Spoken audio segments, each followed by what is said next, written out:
Eu quero falar com você algo que Deus colocou no meu coração. O título dessa palavra é Caminhos Torcidos. Caminhos Torcidos. Eu quero falar sobre este tema. Caminhos torcidos? O que é isso, pastor? Caminhos torcidos, caminhos tortuosos, desvios, atalhos, a vida torta, a vida confusa, coração seco, coração ferido, coração machucado, uma vida seca, uma vida árida, uma vida sem alegria, caminhos de destruição, caminhos de morte, caminhos muitas vezes em que você vê que não tem uma saída para você, não tem uma solução. E caminhos tortuosos quer dizer muitas vezes você não ter a direção certa, a direção correta daquilo que você precisa na sua vida, porque são caminhos perigosos, são caminhos que normalmente ninguém passa, porque não são caminhos retos. Quando eu estava pensando e orando sobre essa palavra, eu me lembrei, eu não sei se você já passou por uma situação de entrar num caminho que você não queria entrar, de ir por uma rua que você não queria passar.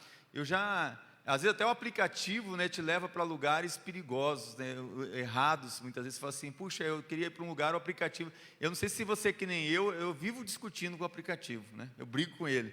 Porque às vezes você já sabe o caminho, o aplicativo quer te mandar para outro lugar, e a gente vai brigando com ele. Não sei se você é assim. Mas eu contei isso lá na Memorial, e eu quero contar para você, porque foi uma experiência que marcou demais a minha vida, a vida da Edilene e de um grupo de missionários. Nós fizemos uma viagem para a Ásia, e especificamente nesse momento nós estávamos no Vietnã, e nós fomos para conhecer um lugar que estava chamado de um lugar que não é nem da igreja perseguida, é um lugar que é chamado de um lugar não alcançado, porque lá essas pessoas nunca ouviram falar de Jesus, elas nunca ouviram falar de Cristo, de nada, de Deus, nada. E eu tive experiências fantásticas neste lugar, mas o que acontece quando o nosso missionário está sendo transmitido? Então não vou falar, não posso falar o nome dele, para proteção. O nosso missionário é o Han e a Kim, eu posso falar esse nome, eu posso falar deles, vocês já sabem quem é. Eles estavam com a gente numa van, juntamente com os filhos, e juntamente eu e Edilene, mais uma intérprete, uma vietnamita, e um motorista que é contratado lá, que ele... Lá dessa região, e nós fomos para conhecer esse lugar de povos não alcançados, e esse lugar é nas montanhas, e tem uma parte que nós fomos, que você vai de carro, depois você anda mais, eu creio que nós andamos mais ou menos quase uns 30 quilômetros a pé, e a Edilene aguentou, para chegar nesse lugar. Depois voltamos, pegamos a van, e na volta, esse rapaz da van falou assim, tem um caminho mais curto, porque estava chovendo, vamos por esse caminho mais curto. Esse rapaz falou para a intérprete, falou, então vamos por ele, o caminho mais curto, por um atalho. Nós não sabíamos que esse atalho era pelas montanhas também. Então, e estava chovendo. Então essa van começou a ir pelas montanhas, estava começando a anoitecer, a escurecer já, depois das 5 da tarde, e a van andava assim, então de um lado aqui o abismo, e a van aqui, e se viesse 2 carros, um de lá de cá, tinha que um encostar bem no paredão, para o outro passar. E chovendo, e a gente percebia que em alguns lugares descia a água da montanha, atravessava, e caía, e você tinha que passar com o carro devagar, por um risco do carro meio que ser jogado para... E aquelas montanhas, e tudo é montanha, se você entrar lá para ver na Ásia, esse lugar é muita montanha, e alta, imensa. A gente já estava no alto, então agora a gente ia descer a montanha, para voltar por esse atalho. Meus irmãos, e a gente via desmoronando algumas coisas de pedra ali, e aí de repente nós observamos no carro que esse guia, esse que dirigia a van, foi contratado. Ele já estava furioso, porque sabia, ele descobriu que nós éramos missionários, que nós estávamos evangelizando. Ele descobriu, ele percebeu. E nós notamos no semblante dele que ele estava furioso. E ele começou a acelerar essa van nas montanhas, e aí eu tive um discernimento. Eu olhei para ele e eu falei para o Kim, eu falei assim, ele não está possesso, mas ele está opresso, e os demônios estão sobre ele, e eu estou com discernimento que ele quer acelerar, ele quer jogar essa van no precipício aqui. E aí o Kim começou a falar para ele diminuir a velocidade, ele ficava mais furioso. Eu falei, não adianta, vamos orar. E a intérprete falou com ele sério, ele ficou mais furioso, e as crianças começaram a chorar, em desespero, e ele acelerando, e nós começamos daí a clamar, a orar ao Senhor, quando de repente ele olhou e falou assim, eu não devia ter vindo por esse caminho é muito perigoso, eu vou diminuir. E ele diminuiu, e aí a nossa aventura continuou. Nós chegamos numa parte baixa da montanha, que daí já tem uns vilarejos, e o primeiro lugar que a gente parou, o pessoal está morrendo de medo, que nós paramos, era um lugar que a gente falava, vamos dormir, estava escurecendo, está muito perigoso, chovendo, vamos dormir aqui. E era um lugar até no meio do nada, um lugar chique assim, para a realidade de lá. Quando nós paramos, nós percebemos que era um lugar de prostituição, e não estava legal, nós falamos assim, vamos continuar, vamos embora. E continuamos, e aí quando nós, no meio do nada, do mato, achamos um hotel grandão, só que estava lacrado com correntes e só tinha um portãozinho, e ninguém vinha atender. Nós largamos a van ali e fomos a pé. Quando fomos a pé, até aconteceu algo engraçado. Vi um grupo de búfalos, uma pessoa com aqueles búfalos, eles criam muito gado solto lá assim, e vinha com esse búfalo e nós demos de cara com eles, e só que a Edilene estava mais à frente do lado, e os búfalos todos começaram a correr na direção dela, mas eu nunca vi a Edilene correr tanto. Mas eles eram mansinhos, né? Mas a gente não sabia. E aí nós voltamos quase todo o caminho por causa dos búfalos, e eles passaram do lado, e nós voltamos para uns 2 quilômetros para chegar onde é o hotel, porque ali era só a frente. Quando estávamos chegando perto do hotel, saiu assim uns 4, 5 cachorros, e tinha aqueles Rottweilers mais bravos, e nós catamos pedra do chão, foi pior, os cachorros ficaram mais furiosos. Graças a Deus saiu uma pessoa lá e gritou com os cachorros, eles pararam, obedeceu, e a gente perguntou se podia hospedar lá, e a intérprete falava com ele, falava que não, mas falou assim, nós não estamos, está perigoso para viajar agora. E aí a intérprete falou assim, aqui, vamos sair daqui rápido, é um lugar de plantação de drogas, acho que era um tal de papoulas, que usava até para fazer ópio, um lugar de droga. Saímos de lá e viajamos à noite, pensa que ela com fome, e chegamos de madrugada no lugar que a gente ia dormir, e aí eu gravei, porque eu sabia o nome, né, e só tinha cachorro para comer. Eu falei, não vai dar, não vai dar. Naquela noite nós comemos, né, bolachinha que tinha e Coca-Cola. E naquela noite fomos visitados pela polícia de lá, que pegou nossos passaportes, e foi uma loucura. Por que eu estou contando isso para você? Porque foi uma experiência terrível de você estar num lugar desconhecido, um lugar que você não conhece, um lugar perigoso, um caminho torcido mesmo, tortuoso, que estava nos levando até mesmo para a morte, para a destruição, para um perigo que a gente não conhecia. Eu quero agora que você abra sua Bíblia num texto de Juízes, capítulo 5, versículo 6, que é o que Deus colocou no meu coração de falar com você nessa noite de aniversário, para você refletir e pensar sobre se muitas vezes a sua vida não está em caminhos torcidos, caminhos perigosos. Mesmo assentado, diz assim, Juízes 5, versículo 6, nos dias de Sangar, filho de Anate, nos dias de Jael, cessaram os caminhos, e os que andavam por veredas, iam por caminhos torcidos. Essa passagem, que Deus abençoe a sua palavra nos nossos corações, essa passagem fala de uma geração do povo de Deus que trilhou por um caminho errado.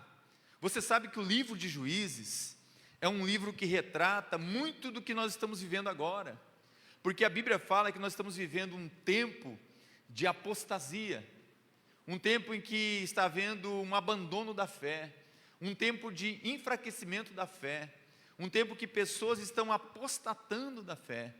E o livro de Juízes retrata que as escolhas que muitas dessas pessoas, do povo de Deus, estava fazendo depois de entrar na terra prometida, depois que Josué falou, olha, façam suas escolhas, né? Porque eu e minha família vamos escolher servir ao Senhor. E você vai perceber que, desde então, o povo começou a fazer escolhas ruins e andar por caminhos tortuosos, caminhos de morte, caminhos terríveis. E é interessante que eu creio que este é o retrato da condição, infelizmente, de muitas igrejas, ou de muitos cristãos, de muitas pessoas fazendo escolhas erradas na sua vida, e estão sofrendo, padecendo e tendo uma vida de derrota em várias áreas da sua vida. E muitos estão seguindo líderes que estão arrastando as pessoas para a morte. Muitas vezes é difícil para nós, né, pastor? É muito difícil para nós, muitas vezes, porque a gente não pastoreia sozinho o rebanho. O pastor Ronaldo não pastoreia sozinho. Muitas vezes as ovelhas querem pegar alimento em lugares, em apriscos, em lugares de pessoas que não estão compromissadas e comprometidas com a palavra de Deus. Pessoas que querem trazer e trazem coisas danosas para a vida da pessoa e acaba trazendo para dentro da igreja.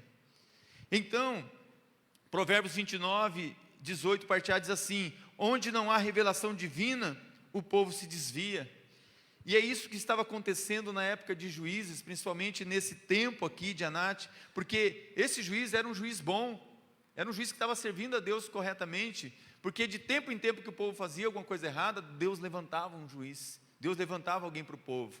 Mas chegou um momento que Israel se tornou idólatra, e os olhos deles haviam se retirado da fonte de vitória, da fonte de tudo que é Deus, e o povo estava sofrendo. E eles não tinham nesse momento uma liderança espiritual. Graças a Deus, eu louvo a Deus, porque você pode ir em reunião de oração, as mulheres são, não sei se aqui deve ser diferente, mas lá na Memorial as mulheres são as primeiras. Você vai na reunião das mulheres, é muita mulher, os homens são mais devagar, mas graças a Deus, Deus está levantando. Mas Deus levantou uma mulher chamada Débora, e essa mulher de oração, ela é uma líder que teve iniciativa. Se não fosse ela, a nação estava perdida. E eu uso esse exemplo para dizer assim, que você precisa entender que Deus levanta pastores, líderes na sua igreja, para fazer o povo avançar, o povo não recuar, o povo ser conduzido por caminhos de vitória. Meus irmãos, o povo, sabe o que aconteceu quando o povo começou a andar por caminhos torcidos? O povo ficou desarmado.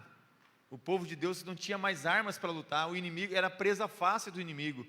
Pastor, você está dizendo que nós precisamos nos armar como igreja? Sim, mas as armas da nossa milícia, as armas da nossa guerra, não são armas humanas, são mais poderosas, é o poder do Espírito Santo, é o poder da palavra de Deus, precisamos disso.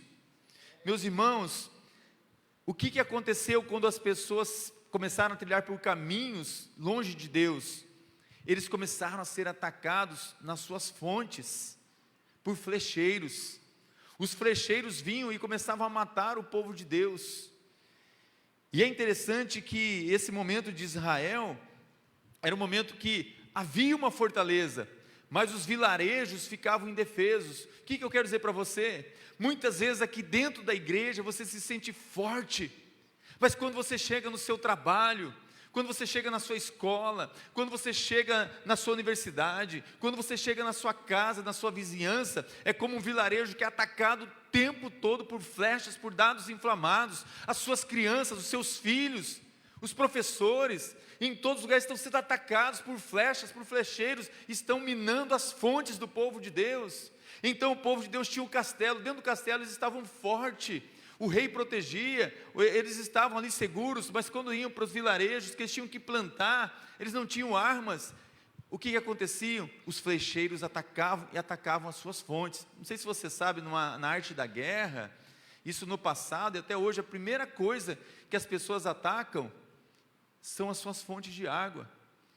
Eu tive o privilégio de conhecer e ir para Israel 2 vezes, e falavam dos rios, porque se você olhar na Bíblia, Israel não tem rio, mas eles têm o Rio Jordão e algumas fontes de água, mas todas elas são protegidas. Você olha lá, você não vê os rios. Por quê? Porque os inimigos de Israel o tempo todo querem atacar as fontes de água de Israel. Então o inimigo atacava as fontes de água. As fontes de água são o lugar onde você não pode deixar ser atacado. E é interessante, você já deve ter assistido aqueles filmes antigos, e eu gosto muito, tá? Quem gosta deve ter assistido esses dos Vikings também, né? Mas aquelas fortalezas grandes, aqueles castelos, você pode olhar que nesses castelos, eles colocavam as torres bem altas, e é daí que surgiu até o nome de torre de vigia, porque lá na torre mais alta, o vigia ficava lá, cuidando se o inimigo ia chegar, e ele cuidava o quê? Se o inimigo não estava vindo para onde eles plantavam, e aonde tinha as fontes de água, e dali eles faziam estrategicamente lugares para atirar flechas, em todos que vinham, para muitas vezes pegar as fontes de água.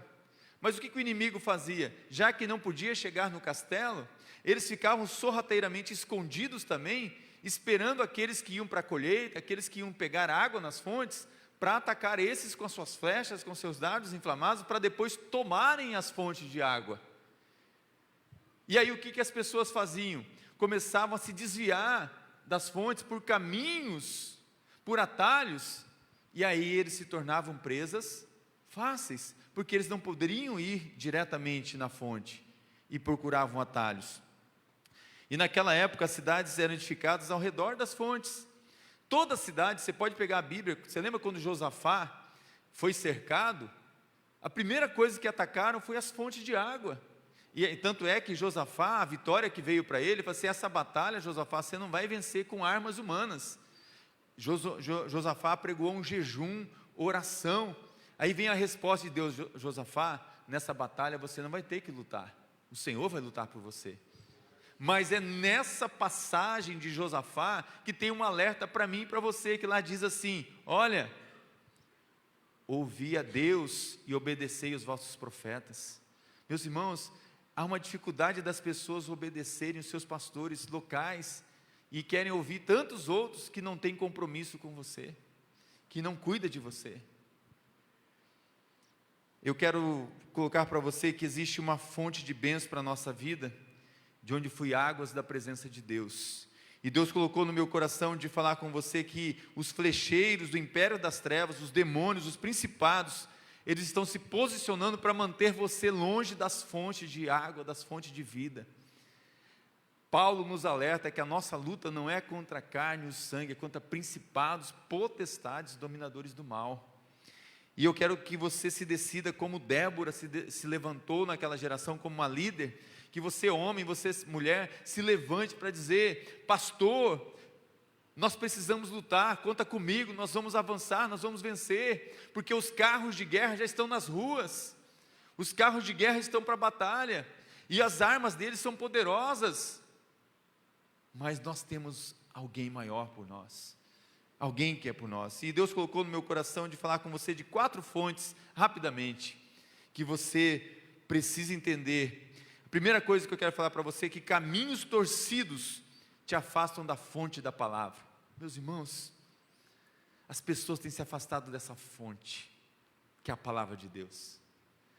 As pessoas têm perdido essa fonte, que é a Bíblia, que é a palavra de Deus, e têm procurado. As pessoas querem atalhos. Não, eu prefiro ler um devocional, eu prefiro escutar alguém falando de alguma coisa, mas não quer pagar o preço de ler. Sabe por quê? As pessoas querem atalhos, muitos têm se afastado da fonte, e esses atalhos são caminhos torcidos. Quantas pessoas deixaram a palavra de Deus, não amam a palavra de Deus, não bebem da palavra de Deus, não vivem a palavra de Deus.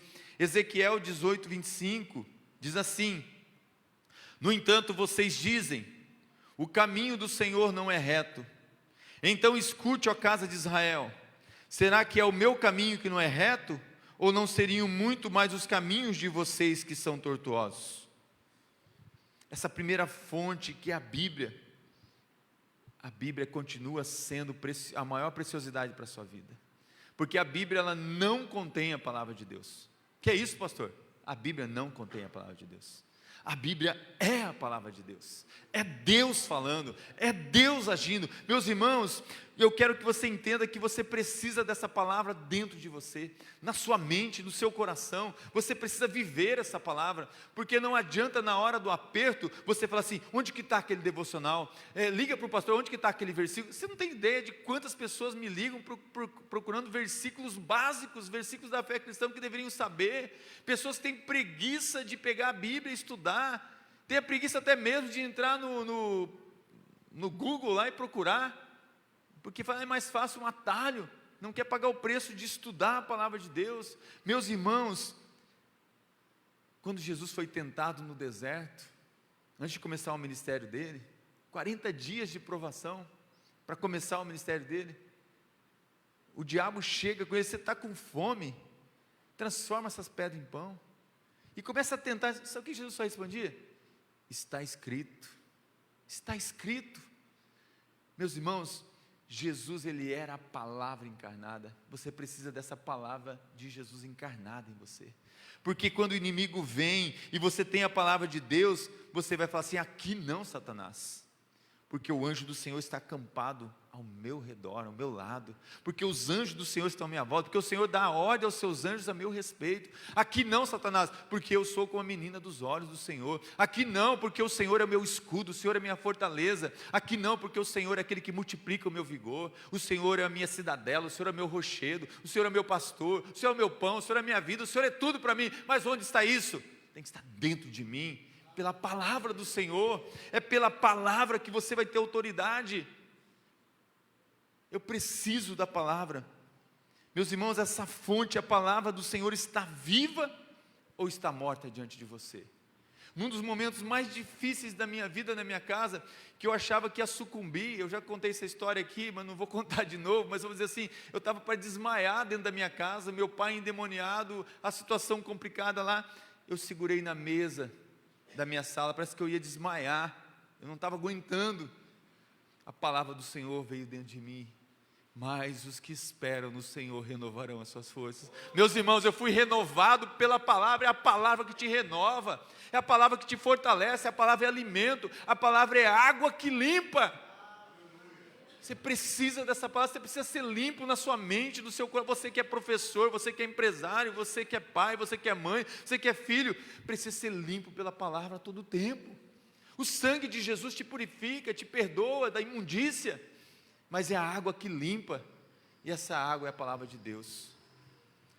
Como pode o jovem não pecar?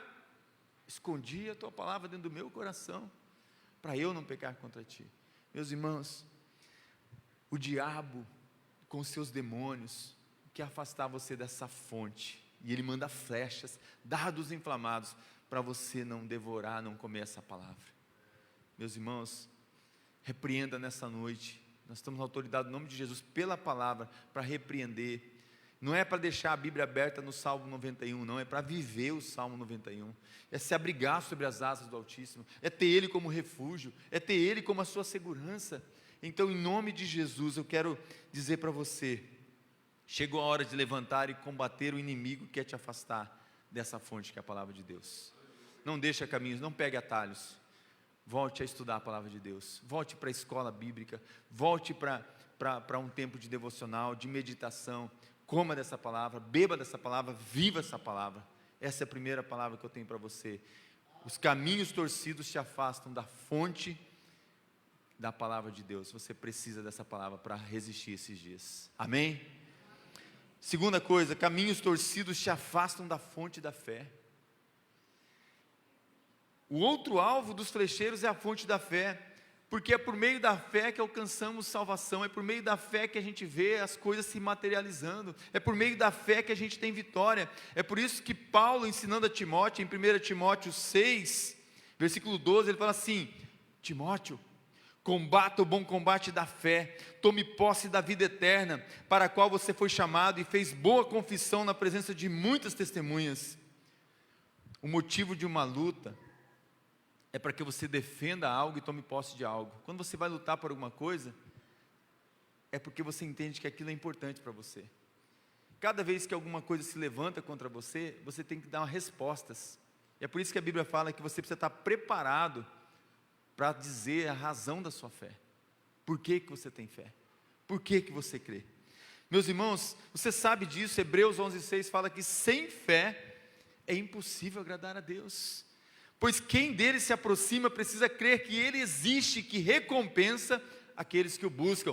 Por isso, os flecheiros de Satanás, eles estão tentando afastar você da fonte da sua fé, abalar sua fé, atacar sua fé, minar sua fé. Como que ele mina a sua fé? De diversas maneiras. Às vezes uma fofoca, às vezes uma intriga, às vezes uma falta de liberação de perdão para o irmão, às vezes uma falta de humildade de lavar o pé de alguém e querer só que lavem os seus pés. Às vezes ele mina que você quer ser reconhecido, quer ser o maior, que é aquele que está no holofote. Meus irmãos, aprendi há algum tempo que o Senhor não é movido, e às vezes assim, sabe quando que abala a nossa fé também? Assim, Deus não atendeu o meu pedido, Deus não me deu tal bênção, Deus não realizou tal milagre, meu irmão morreu, meu pai morreu, estou falando de mim, abalou minha fé, eu não tenho mais fé. Deus não salvou meu pai, Deus não salvou meu irmão, não tem mais fé. E o inimigo quer atacar na hora do luto, na hora que você perde alguém. É nessas horas, quando uma necessidade. Eu contei o testemunho dessa irmãzinha que impactou a minha fé. Ela entendeu que Deus age, não é pelas necessidades. É isso que é o exemplo que eu aprendi, pastor Ronaldo, dessa irmã aqui do portal. Deus não se move pelas suas necessidades, Deus se move pela sua fé. Deus se move até mesmo pela sua sinceridade de falta de fé. Senhor, não é pela minha necessidade, meu filho, o Senhor sabe que meu filho é endemoniado, meu filho é isso, meu filho é aquilo, mas Deus, Senhor Jesus, perdoa a minha falta de fé. Jesus se moveu até pela falta de fé, então ele não se moveu por causa da necessidade, ele se move pela sua fé. E os flecheiros querem te afastar da fonte da fé. Por isso, meus irmãos, quando em Efésios 6 fala assim, tomando sobretudo o escudo da fé. Meus irmãos, é uma caminhada. Eu preciso dessa palavra, porque essa palavra aqui é espada. Efésios 6 fala que eu preciso me revestir de toda a armadura de Deus, ser fortalecido na força do Senhor, mas eu preciso dessa espada na minha mão, certo? Mas uma espada precisa também de um escudo, e o escudo vem para quem tem a espada. Os soldados, e Paulo usa essa figura, eles tinham aquele escudo, e esse escudo que Paulo fala, porque Paulo conhecia o exército romano, é o escudo maior, talvez de 1,20 m por 70 e pouco de largura. É um escudo que quando o inimigo atacava as fontes de água, atacava o soldado, ele pegava o escudo, as flechas com fogo, ele colocava assim, e quando eram muitas, eles se juntavam, assim que a igreja tem que ser, se juntavam e todos se protegiam com os escudos, e depois atacavam com a espada. E esse escudo, ele era feito de madeira, com couro revestido, para apagar os dardos inflamados do inimigo. O inimigo quer tirar o escudo da fé. Você não pode perder a sua fé. Como que eu alimento a minha fé? Começa com a fonte da palavra, que é a espada. Depois eu preciso do escudo da fé, é a parte da armadura de Deus para todo cristão verdadeiro vestir. Uma das armas mais letais da época era justamente as flechas incendiárias. E o que eu quero dizer para você? O inimigo, ele às vezes não tem o poder de chegar e te atacar de frente, porque ele é covarde. Mas ele vai mandando dardozinhos inflamados. E os dardos vêm em várias formas. E se você não tiver na fonte da palavra e não tiver com o escudo, esse dardo inflamado entra no seu coração. E se entra no seu coração, você acaba incendiando a igreja, incendiando a vida de tanta pessoa, causando caos. Eu quero dizer para você, você precisa fortalecer, não ir por caminhos tortuosos para fortalecer a sua fé. Você precisa primeiro da palavra de Deus, e você precisa fortalecer a sua fé na comunhão da igreja, no partir do pão, no estudo da palavra, na adoração, sabendo o que você leva para sua casa, o que você não leva, sabendo o que você vê, o que você não vê, o que você ouve, o que você não ouve. Eu preciso alimentar a minha fé. E como que eu alimento a minha fé? Com as coisas do alto, com as coisas do Senhor. E aí, quando Satanás vir, você pega a palavra de Deus, a espada numa mão, o escudo na outra, e fala assim: aqui não, Satanás, aqui não, pode bater em retirada. Caminhos torcidos te afastam da fonte do Espírito Santo. Que é isso, pastor? Tem gente que nem conhece o Espírito Santo, tem gente que não teve nenhuma experiência com o Espírito Santo, só ouve falar. Tem gente que pensa que o Espírito Santo não é uma pessoa. Você tem Deus Pai. Deus Pai, Ele é Criador, sustentador, governa todas as coisas. Você tem o Deus Filho, o teu Salvador, o teu Senhor. Mas você tem o Deus Espírito Santo, é uma pessoa, o Paráclito, o Consolador. É aquele que faz você lembrar das promessas que o Pai revelou para Jesus. Ele faz você lembrar, Ele testifica no seu coração. A palavra, a fé é testificada pelo Espírito Santo. Se há uma fonte da palavra também que o inimigo quer atacar, é extinguir o Espírito Santo. É que você não tem intimidade com o Espírito Santo. Efésios 5,18 diz assim: e não se embriaguem com vinho, pois isso leva à devassidão, mas deixem-se encher pelo Espírito Santo. Pastor, Benê sabe, lá na igreja eu falo: gente, se você tem cervejinha, bebida na sua casa, você está dando, eu falo porque eu sei que tem crente que faz que não tem nada a ver. Você está se embriagando com vinho, de bebida também, está dando mau testemunho, está dando abertura. Tem muita gente que eu atendo, eu trabalho com aconselhamento, que não começou nas drogas, não começou não ficou viciado, já entrando na cachaça, no conhaque, no uísque. Começou com uma cervejinha, com pouco álcool, sem nada, não tem nada a ver. Mas eu não estou falando de bebida, mas estou falando, já dando um alerta para você que tem bebida na sua casa, tá? Toma vergonha na sua cara, quebra essas bebidas, não dá mau testemunho, não dá a abertura para Zé Pilintra, tranca-rua, chucaveira, né? Faz tudo isso, gosta de bebida, sabia? Não dá permissão não dá legalidade não. Não vai atacar você, vai atacar seus filhos, vai atacar pessoas que você nem imagina. Mas eu não ia falar de bebida, mas eu falo assim: não os embriagueis com vinho, não fique preso com as coisas deste mundo, e não investe em se encher das coisas do Espírito Santo. Sabe, tem gente que fala assim: olha, você já descobriu os dons do Espírito Santo na sua vida? Que tem dons, pastor? Gente, tem um celeiro de dons, de coisas que Deus tem para você. Dom de cura, dom de hospitalidade, né? Tem gente que fala assim: eu não quero nem falar de dom de língua, porque tem medo, né? Mas ela até fala: esse negócio de dom de língua é só de pentecostal, é só lá da igreja do pastor Josué. Mas dom de língua, pastor, mas dom de língua, sabe? Dom de língua, porque se tivesse o dom de língua, ele era edificado. Porque o dom de língua não é para divisão, ele é para edificação própria. Quem tem é mais edificado e edifica os outros. O celeiro de dons do Espírito Santo é algo tremendo, é algo poderoso.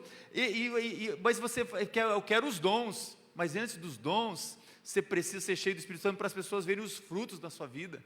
Cadê a sua longanimidade, a sua benignidade, a sua amabilidade, a sua fé, a sua mansidão, o seu domínio próprio? Eu preciso dessas coisas, e isso é pelo Espírito Santo. Talvez você nunca tenha tido entendimento, mas o Espírito Santo é a fonte de qual fluem rios de água viva. O universo das coisas que o Espírito Santo tem para você é tremendo, e as pessoas querem usar caminhos tortuosos, caminhos tortos. João 7,38 diz assim: quem crer em mim, como diz a Escritura, do seu interior fluirão rios de água viva. Os rios de água viva vêm pelo Espírito Santo. Meus irmãos, dons como profecia, línguas, interpretação de línguas, milagres, curas, discernimentos espirituais, são liberados a todos que querem ser cheios do Espírito Santo. Isso também inclui os chamados ministeriais. Deus não quer só que você viva, né, tendo os dons, Ele quer também que você seja como o pastor Gilson Brad fala, que você seja um homem dom. uma mulher dom. O que é isso, homem dom, mulher dom? Está lá em Efésios 4:11.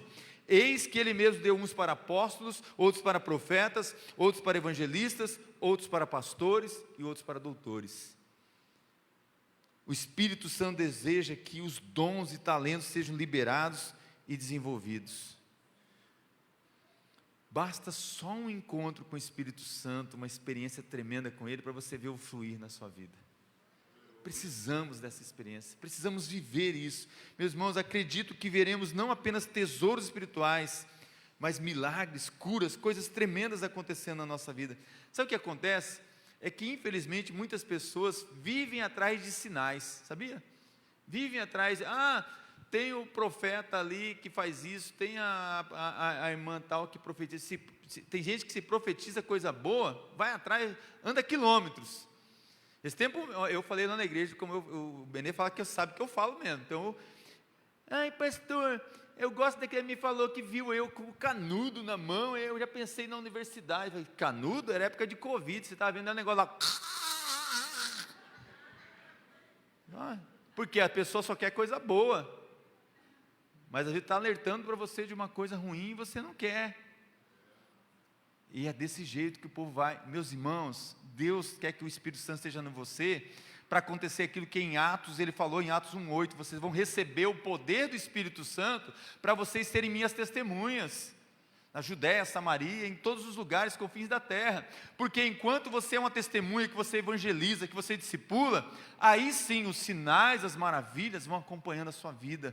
E é isso que eu tenho visto, enquanto a gente evangeliza, enquanto a gente discipula, pessoas são curadas de câncer, pessoas são libertas de demônios, pessoas têm suas vidas transformadas. Os sinais, as maravilhas, não é para eu ir atrás, é para acompanhar a minha vida. É isso que o Senhor está dizendo, é o Espírito Santo. Quando os apóstolos andavam, até a sombra deles curavam, os lenços que caíam, as pessoas eram curadas. Se a gente quer atalho, está indo por caminhos difíceis. Em nome de Jesus, quero dizer uma coisa para você, é nesse lugar que você é membro, é nesse lugar que você é cuidado, que Deus te plantou. Dê frutos aqui, frutifique aqui, e não fique, né, Deus está colocando no meu coração para pregar uma palavra lá na igreja, esses dias agora, não fique colhendo colossíntidas, né, não fique colhendo coisa fora do arraial, e trazendo para a panela da igreja. Você está envenenando às vezes a igreja. Aí o pastor precisa de muita farinha, né? para quebrar o poder do veneno. É nesse local que Deus te plantou, é aqui que Deus quer fazer coisas tremendas na sua vida. Então, minha palavra para você é, pelo poder do Espírito Santo que está aqui, enchei-vos do Espírito Santo, sejam cheios do Espírito Santo, seja cheio do Espírito Santo, que o Espírito Santo te encha mesmo. Eu poderia falar de várias fontes, mas eu quero falar de uma última fonte, que é uma fonte que, meus irmãos, tem gente que quando se converte, tem uma dificuldade com a vida financeira, que ele não converte o bolso dele, ele não converte a carteira dele. Acho que tinha que batizar com a carteira, pastor. Não é nem com a carteira, é com o celular, né? Porque agora o Pix está tudo ali, né? Porque, meus irmãos, eu quero falar para você que caminhos torcidos nos afastam da fonte das finanças. Mamon é o Deus desse século. O inimigo está atacando as finanças dos crentes. Está atacando. Os flecheiros estão de olho nessa fonte das finanças. 1 Crônicas 29:12 assim: riquezas e glória vêm de ti, tu dominas sobre tudo, e na tua mão há força e poder. Contigo está em engrandecer e dar força a tudo. Contudo está em engrandecer e dar força a tudo. Meus irmãos, um ministério frutífero precisa de ter fidelidade e liberalidade nas finanças. Uma igreja que ela investe em missões, que investe no evangelismo, investe na ação social, na beneficência, uma igreja que investe para plantar a igreja, que investe na vida dos crentes, é uma igreja onde tem crentes que são fiéis nos dízimos e nas ofertas. Muitas vezes queremos tantas coisas e não sabe por que a nossa vida financeira está destruída. Os flecheiros estão atacando as suas finanças. A colheita não vem, a locusta, o migrador, o gafanhoto devora tudo, porque a gente não entende princípios de bênção na vida da gente. Sabe quando você lê lá Malaquias, né? trazei todos os dízimos à casa do tesouro, à casa do Senhor. Ele fala assim, e fazei prova de mim, se eu não vou abrir o quê? Abrir o quê? A janela. Você sabia que Deus, aqui tem uma revelação aqui? Ele não fala, ó, trazei todos os dízimos na casa do Senhor, que eu vou abrir portas para você. Eu vou abrir janelas. As pessoas não entendem que na minha fidelidade no dízimo, não é que Deus vai fazer agora chover, igual choveu o maná, codorniz, vai chover dinheiro do céu. Ele vai abrir janelas. Às vezes a janela que Ele vai abrir para você, é um negócio que ninguém fez, você vai fazer. É uma ideia que ninguém teve, você vai ter. Porque, não sei se você sabe, para que tem janela na casa. Porque tem gente que não sabe. A janela, ela é para entrar o vento, para arejar, para você poder ir na janela, poder olhar para o horizonte, poder ver o pôr do sol. A janela é para você ver o que ainda não aconteceu. Tanto é que quando o profeta vai na casa do rei, e ele fala assim, olha, você vai lembrar dessa passagem, assim, pega o seu arco e lança uma flecha pela janela. E quando você lançar, você fala assim, flecha da vitória, né? E ele mandou ele lançar. Ele não falou quantas flechas que era para lançar, ele só lançou algumas. Ele falou, por que você parou de lançar flechas? Então, eu quero dizer para você que Deus, quando ele mostra aquela flecha, simboliza algo que ele ia alcançar ainda. Então, ele fala assim, fazer prova de mim, se eu não vou abrir as janelas do céu. Quer ver uma coisa que você vai gostar? Como que chama um cara muito inteligente, que ele pegou um computador, e ele criou para o computador janelas, Windows. Como que chama o cara? Quem lembra? Bill Gates, certo? O que ele criou? Janelas. Pelas janelas, abriu porta no mundo inteiro, para muita coisa acontecer. Deus deu uma ideia para ele, através de uma janela. Quando Deus abre uma janela, é para mostrar algo que no futuro, outra pessoa não viu, uma ideia, um negócio, uma criatividade. É isso que Deus tem feito no meu ministério, tem me dado ideias, estratégias, coisas que eu falo assim, Deus, obrigado. Sabe por quê? Porque Deus, quando você é fiel, Ele vai falar para você assim, eu vou abrir as janelas do céu para você. Meus irmãos, quantas oportunidades você está perdendo? E você sabia que oportunidade não se perde? Você pode perder, mas o outro vai aproveitar. Deus dá estratégias para a gente, dá coisas que são ideias, e são janelas. Porque quando Ele dá uma janela, é porque algumas portas vão ser abertas para a sua vida aqui. A janela é algo espiritual, é algo no céu. Lembra que Ele chamou João? João, sobe aqui. Ele viu uma janela aberta no céu. Sobe aqui, que eu vou te revelar as coisas que vão acontecer lá no céu. A porta que Deus abre é porta de salvação, é a porta para a igreja. É como está em Apocalipse 3:20, ele fala assim, eis que estou à porta e bato, se alguém abrir a porta, entrarei, cearei com ele e ele comigo. Quer ver para confirmar essa palavra que eu estou te falando? Eu vou lembrando aqui, não estou nem preocupado com o tempo, tá? Se quiser você vai embora, que eu vou ficar aqui ainda. A arca de Noé tinha uma porta e tinha a janela. O que Noé podia abrir? A janela. Deus mandou ele abrir a janela e primeiro soltou lá um corvo, né? E outra coisa, quando eu estava falando aqui, né, de procurar esses pastores aí, não estou falando, tem muito pastor bom, gente que não tem compromisso com você, com a sua igreja, sua palavra, é como procurar corvo. Corvo é maldição, corvo que é coisa podre, o corvo que é só prosperidade. Ele soltou o corvo é para saber se tinha coisa morta lá fora, quando Noé soltou. Ele não foi guiado pelo corvo, ele foi guiado pela pomba. Quando a pomba voltou com aqueles ramos, e era ramo do quê? De oliveira, simbolizando o Espírito Santo, a unção, o óleo, a vida, o renovo. Você tem que ser guiado pelo Espírito Santo de Deus.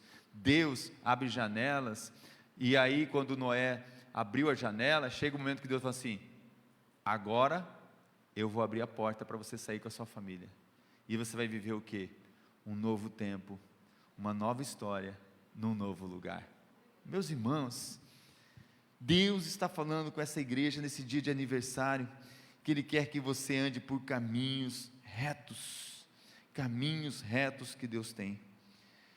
Eu quero terminar essa palavra dizendo para você que o problema lá do passado é o mesmo de hoje.